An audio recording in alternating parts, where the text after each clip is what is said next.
నమస్తే. మహారాష్ట్ర రాజకీయాల్లో ఒక షాకింగ్ పరిణామం. మహారాష్ట్ర ఉప ముఖ్యమంత్రి కాసేపటి క్రితమే చనిపోయినట్టుగా అధికారులు ధృవీకరించడం జరిగింది. అదే Ajit Pawar. National Congress party అధ్యక్షుడైనటువంటి Ajit Pawar కాసేపటి క్రితమే ఆయన చనిపోవడం జరిగింది. ఈ ప్రమాదం ఏదైతే ఆయన ప్రయాణిస్తున్నటువంటి చార్టర్డ్ ఫ్లైటు కొన్ని సాంకేతిక కారణాలతోటి ఎమర్జెన్సీ ల్యాండ్ చేస్తున్నటువంటి టైంలోనే ఒక్కసారిగా కుప్పకూలిపోవడం, ఆయనతో పాటు ఆ చార్టర్డ్ ఫ్లైట్లో ప్రయాణిస్తున్నటువంటి 6 సైతం దాంట్లో మృతి చెందినట్టుగా అధికారులు ధృవీకరించడం జరిగింది. ఎన్నికల ప్రచారంలో భాగంగా ముంబై నుండి బారామతి వెళ్తున్నటువంటి సుమారుగా 8 గంటల 45 నిమిషాలకి ఈ ప్రమాదం చోటు చేసుకున్నట్లుగా అధికారులు చెప్పడం జరిగింది. సో ఒక పెద్ద ప్రమాదం అనుకోవచ్చు. మహారాష్ట్ర రాజకీయాల్లో ఇది ఒక షాకింగ్ పరిణామంగా చెప్పుకోవచ్చు. వీళ్ళంతా కూడా ఇది ఎన్సిపి పార్టీలో ఆయన కొనసాగుతున్నట్లు. ఇప్పుడు ఆయనే డిప్యూటీ సీఎం. ఆయనే deputy CM. Ajit Pawar Nationalist Congress Party Ajit Pawar వర్గం ఈయనే. సో ఈయన మహారాష్ట్రలోని అత్యధిక కాలం కూడా ఈయన ఉప ముఖ్యమంత్రిగా పనిచేసినటువంటి నాయకుడిగా పేరున్నటువంటి అజిత్ పవార్తో పాటు 6 చనిపోవడం జరిగింది. 2024 డిసెంబర్ 5 నుంచి దేవేంద్ర ఫడ్నవీస్ ముఖ్యమంత్రిగా ఉన్న మహాయుతి ప్రభుత్వంలో ఏక్నాథ్ షిండేతో కలిసి డిప్యూటీ సీఎంగా ఆయన పనిచేస్తున్నట్టుగా తెలుస్తూ ఉంది. చూసుకోవచ్చు. ఆ ప్రమాదానికి సంబంధించినటువంటి విజువల్స్ కూడా ఆ పక్కన కనబడతా ఉన్నాయి. ఘోరమైనటువంటి ప్రమాదం, పెద్ద ఎత్తున శబ్దాలు రావడం, చుట్టుపక్కల ఉన్నటువంటి వాళ్ళంతా కూడా ఇది ఏంది అని చెప్పేసి అక్కడికి వెళ్ళడం. దాని తర్వాత అధికారులకు సమాచారం ఇచ్చిన తర్వాత ఆ ఫ్లైట్ ఎక్కడిది, ఏంది కథ, ఆ చార్టర్డ్ ఫ్లైట్ ఎక్కడి నుంచి వచ్చిందని వివరాలు ఆరాధించిన తర్వాత దాంట్లో ఉన్నటువంటి వ్యక్తుల యొక్క వివరాలను కూడా అధికారులు కనుక్కునేటువంటి ప్రయత్నం చేస్తే దాంట్లో ఉప ముఖ్యమంత్రి అజిత్ పవార్ ఉన్నట్టుగా అధికారులు ధృవీకరించడం జరిగింది. మహారాష్ట్ర రాజకీయాల్లో ఒక షాకింగ్ ఘటన. ప్రస్తుత ఉప ముఖ్యమంత్రి అజిత్ అనంతరావు పవార్ ఇవాళ పూణేలో చార్టర్డ్ విమానం కూలిపోవడంతో ఆయన మృతి చెందడం జరిగింది. 8 గంటల 45 నిమిషాలకు ఉదయమే. ఆయన దేనికోసం వెళ్తున్నాడో ఒకసారి చూద్దాం.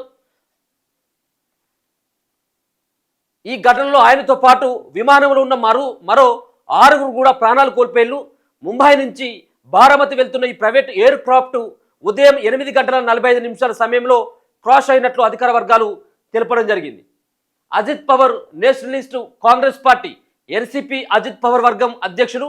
మహారాష్ట్రలో అత్యధిక కాలం ఉప ముఖ్యమంత్రిగా పనిచేసినటువంటి నాయకుడికి కూడా ఆయనకు మంచి పేరుంది. బారామతి నియోజకవర్గం నుంచి బలమైన బేస్ ఉన్న అజిత్ పవార్ శరద్ పవార్ అన్నయ్య కుమారుడు. రాజకీయంగా చాలా శక్తివంతమైన వ్యక్తిగా ఎదిగారు. ఆయన మరణంతో మహారాష్ట్ర రాజకీయాల్లో భారీ లోటు ఏర్పడిందని పలువురు రాజకీయ ప్రముఖులు చెబుతున్నారు. పవార్ మృతితో ఎన్సిపి అజిత్ వర్గం మహాయుతి కూటమి బారామతి ప్రాంతీయ రాజకీయాలపై తీవ్రమైనటువంటి ప్రభావం పడనున్నట్టుగా తెలుస్తూ ఉంది. ఎందుకంటే ఒక ముఖ్యమైనటువంటి నాయకుడు ఎన్సిపి అజిత్ వర్గంలో ఆయనే చాలా కీలకమైనటువంటి ఆ వ్యక్తిగా పేరు ఉన్నటువంటి వ్యక్తిగా ఆయనకు మంచి పేరు ఉంది. సో మొత్తానికి మహారాష్ట్రలో ఒక ఘోరమైనటువంటి ప్రమాదం. ముంబై నుంచి బారామతికి వస్తున్నటువంటి దశలో ఆయనే అజిత్ పవార్ ఆయన చనిపోవడం అయితే ఒక తీవ్రమైనటువంటి లోటని మిగతా ఉన్నటువంటి పార్టీలన్నీ కూడా మాట్లాడుతారు. అక్కడ ఉన్నటువంటి మహారాష్ట్రే కాదు, మిగతా ఎక్కడున్నప్పుడు కూడా దేశంలో ఉన్నటువంటి అనేక నాయకులతోటి సత్సంబంధాలు ఉన్నటువంటి వ్యక్తి. సరే ఏదేమైనప్పుడు మొన్న మనం ఒక ముఖ్యమంత్రి చనిపోయింది కదా, ముఖ్యమంత్రి అయినటువంటి వైఎస్ రాజశేఖర రెడ్డి కూడా ఇటువంటి హెలికాప్టర్ ప్రమాదం ఆయన కూడా చనిపోవడం జరిగింది గతంలో. అంటే ఇటువంటి ప్రమాదాలు తరచూ చోటు చేసుకుంటున్నాయి. వందలాదిగా మందిగా విమానాల్లో ప్రయాణించేటువంటి వాళ్ళు కూడా వందలాదిగా మంది చనిపోయినటువంటి వ్యక్తులు కూడా ఉన్నాయి. అంటే తరచుగా ఇటువంటి ప్రమాదాలకు కారణాలు దాంట్లో వస్తున్నటువంటి విమానంలో తలెత్తుతున్నటువంటి సాంకేతిక కారణాలతోటే ఇటువంటి ప్రమాదాలు చోటు చేసుకున్నట్లయితే తెలుస్తూ ఉన్నది. ఇది మరి ఏదో కొండ అడ్డం వచ్చో, లేకపోతే మంచు అడ్డం వచ్చో, పక్షి అడ్డం వచ్చో జరిగినటువంటి ఘటన ఏం కాదు.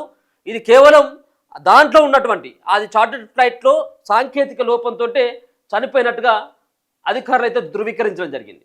ఇవే అన్నీ కూడా మంటలు మనం చూపెట్టడానికి వీలుండేది కాబట్టి ఆ మంటలు మనం చూపెట్టలేం.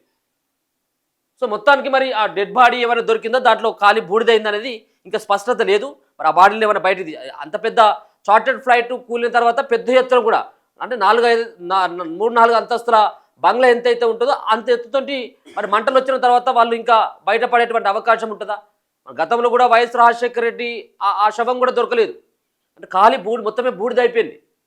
మరి ఇప్పుడు అది కూడా జరిగిందా అనేది చూడాలి. ఇంకా ఇంకా పూర్తి వివరాలు ఇంకా అది కొన్ని చిన్న చిన్న వీడియోలు అయితే వస్తూ ఉన్నాయి. దానిపైన రకరకాలుగా అధికారులు అయితే మాట్లాడుతూ ఉన్నారు. మరి చూద్దాం. విమాన ప్రమాదంలో మహారాష్ట్ర డిప్యూటీ సీఎం అజిత్ పవార్ దుర్మరణం చెందిన ఆయనతో పాటు విమానంలో ప్రయాణిస్తున్న 6 కూడా చనిపోవడం జరిగింది. కుప్పకూలింది మొత్తం ఆయన ప్రయాణిస్తున్నటువంటి విమానం. కూలినటువంటి వెంటనే విమానం నుంచి పెద్ద ఎత్తున మంటలు వ్యాపించినాయి. ఈ చార్టర్డ్ ఫ్లైట్లో అజిత్ పవార్తో పాటు 6 ఉన్నారట.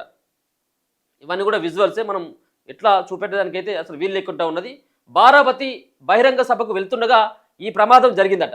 ఈ దుర్ఘటనలో అజిత్ పవార్ దుర్మరణం పాలనడంతో మహారాష్ట్రతో పాటు దేశం మొత్తం దిగ్భ్రాంతి వ్యక్తం చేసింది. సాంకేతిక సమస్య కారణంగా ఎమర్జెన్సీ ల్యాండింగ్ చేస్తుండగా మహారాష్ట్ర డిప్యూటీ సీఎం అజిత్ పవార్ ప్రయత్నిస్తున్న ఈ చార్టర్డ్ ఫ్లైట్ కుప్పకూలిందని అధికారులు ప్రాథమిక అంచనాకు రావడం జరిగింది. అయితే ఇది దాంట్లో సమస్యను గుర్తించిళ్ళు. ఆ పైలట్లు కూడా సమస్యను గుర్తించి ఎమర్జెన్సీ ల్యాండింగ్ అంటే అది ఎమర్జెన్సీ ల్యాండింగ్ అంటే ఎక్కడైనా అది ఎయిర్పోర్ట్ అవసరం లేదు, ఎక్కడైనా దిగొచ్చు. అది మరి ఎక్కడైనా పంట పొలాల్లో దిగుతూ ఉంటేనా, లేకపోతే ఏమైనా చెట్టుకి ఏమైనా ఢీకున్నదా, లేకపోతే ఇంకేమైనా రాళ్ళకి ఏమైనా ఢీకున్నదా అనేటువంటి దానిపైన అధికారులు అయితే మాత్రం దానిపైనే విచారణ చేస్తూ ఉన్నారు. ఒక అంచనాకు మాత్రం రావడం జరిగింది. ఇది కేవలం సాంకేతిక పరమైనటువంటి సమస్యలతోటే ఎమర్జెన్సీ ల్యాండ్ చేస్తాం అన్నటువంటి ఆ టైంలోనే జరిగినటువంటి ప్రమాదంగా వాళ్ళైతే చెప్తా ఉన్నారు. చాలా దురదృష్టకరమైనటువంటి వార్త అనుకోవచ్చు. ఒక దేశ రాజకీయాల్లో ఒక మంచి నాయకుడిని అయితే కోల్పోయినట్టుగా మనం భావించవచ్చు. దీంట్లో ఈయన NCP National Congress Party Ajit Pawar Nationalist Congress Party అంటే ఎన్సిపిలో 2 వర్గాలు ఉన్నాయి. అజిత్ పవార్ వర్గం ఈయన అధ్యక్షులు కూడా. సో ఇది విమానం క్రాష్ అయినటువంటి ఘటనలో ఉప ముఖ్యమంత్రితో పాటు 6 వ్యక్తులు చనిపోయినటువంటి ఘటనకు సంబంధించినటువంటి వార్త. చూస్తూనే ఉండండి మన తెలుగు.